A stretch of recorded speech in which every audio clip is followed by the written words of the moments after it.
જાફરાબાદ દરિયા કિનારે 3 નંબરનું સિગ્નલ લાગ્યું। હવામાન વિભાગની આગાહીના પગલે તંત્ર સજ્જ છે। જાફરાબાદ લાઇટ હાઉસ ખાતે 3 નંબરનું સિગ્નલ।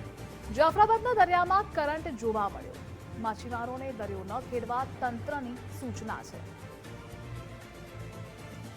સંવાદદાતા ફારૂક છે। ફારૂક, જાફરાબાદમાં 3 નંબરનું સિગ્નલ લગાવવામાં આવ્યું છે। અમરેલી આસપાસ કેવો માહોલ છે?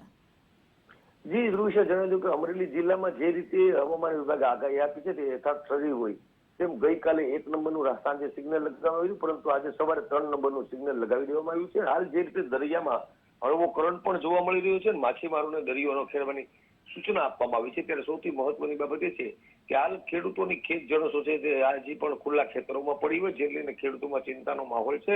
પરંતુ હાલ જે રીતે હવામાન વિભાગે આગાહી આપી છે અને અમરેલી જિલ્લામાં વાતાવરણ પણ ધીમે ધીમે ચેન્જ થતું હોય તેવું જાફરાબાદના સ્થાનિક સૂત્રોમાંથી વિગતો મળી રહી છે અને વરસાદ આજે આવે તેવી પણ શક્યતાઓ હાલના હવામાન વિભાગને જોતા લાગી રહી છે। જી ફારૂક, જોડાવા બદલ આભાર આપનો।